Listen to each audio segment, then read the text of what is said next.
I resonate in Birmingham, Alabama, so I'm a Southern girl, and I'm 47 years old. I was diagnosed at the age of 42, so I'm a 5-year breast cancer survivor driver. I was diagnosed with triple negative breast cancer, stage 2, grade C, invasive ductal carcinoma. So I found out during my annual mammogram, and that happened on my birthday month. Every month in June, I always get my annual mammogram. And so I found out during my routine mammogram, actually, I had a call back. Normally when I'm there, my radiologist, retest me. I always have to get retested because I have dense breasts. I used to have dense breasts. And so I always have to do a mammogram and ultrasound. And then I always have to repeat it for her to just get all these pictures and things like that. But on the year of my diagnosis, she wasn't there. So I just did my only one mammogram and ultrasound, and then I got sent home. But a week later, I got called in to come back and do a repeat because it was some areas of concern. And so I wasn't really concerned because I always had dense breast. She always had to retest me. So I'm like, oh, I just got to do my retest.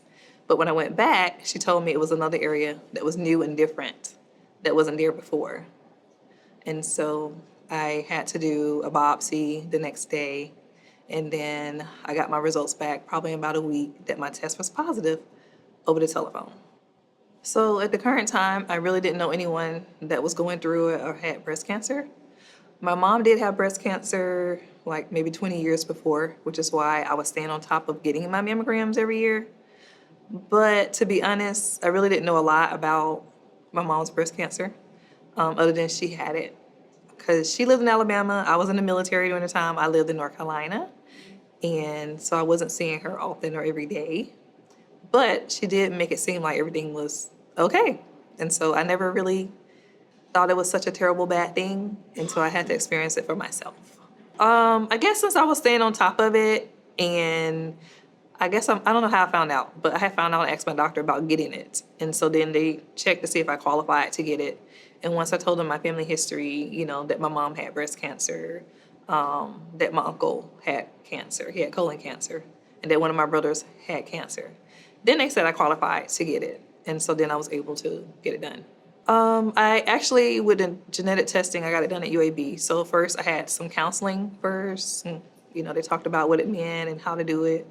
And after my results came back, they brought me in and told me about my results, which they said I didn't have any of the concern, like BRCA1 or BRCA2, none of those were a concern.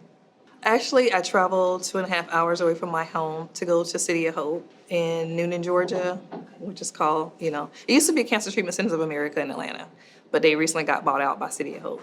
So that's where I currently go right now, and that's where I did all of my active treatment. Initial diagnosis was a very scary thing. I didn't really know a lot about anything, and so I can even remember when I went in to have the conversation about my next steps and what was next. I took a coworker with me. And so pretty much the first appointment is a blur.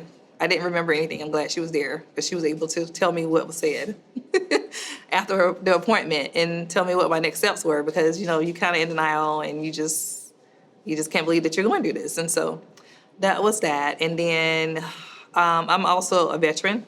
So even though I got diagnosed at the VA hospital, do a lot of work with UAB, which is a really great hospital in the area in Birmingham. And so I was going to get referred there. But it was like such a long process getting in because the doctor that works with the VA, I think she only came once a week or something.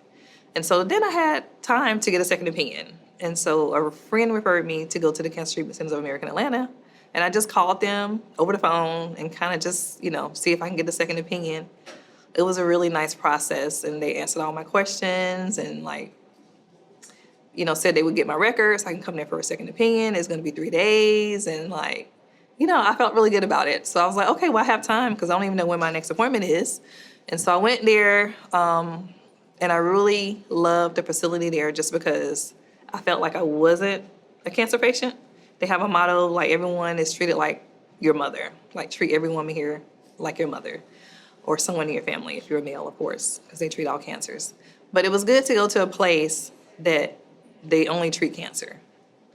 But when you walk in, you don't feel like you're a cancer patient.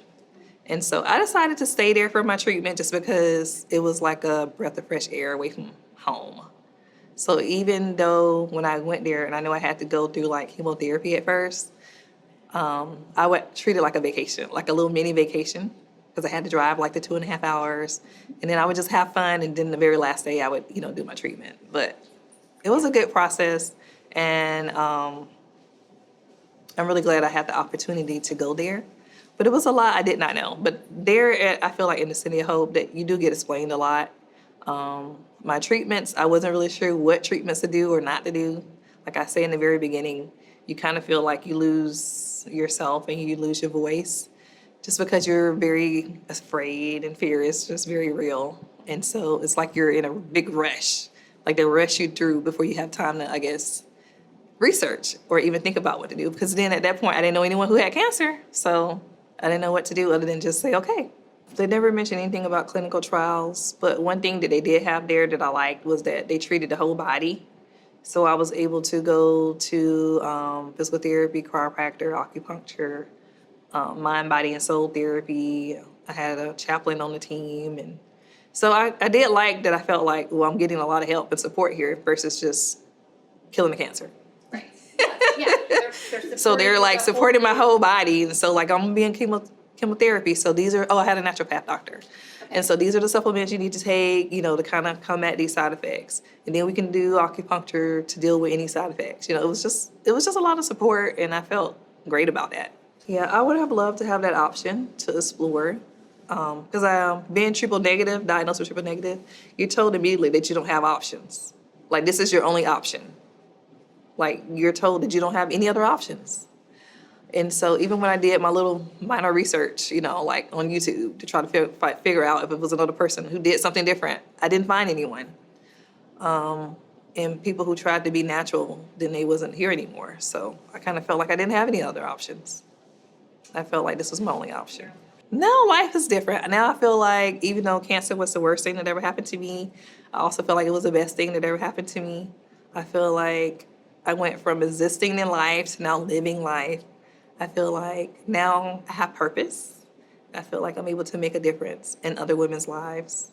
I feel like my life matters, and I want to make sure that every other woman knows her life matters. And so that's my purpose now. It's kind of surprising when you go through something traumatic like this, like you realize the support system that you thought you had, you don't have. And so, yeah, I do have a completely different support system now. Now I have like a lot of sisters that I didn't have before, a lot of breast cancer sisters, and we support each other. And so that's really my big support system now. I would say don't let fear dictate your decisions.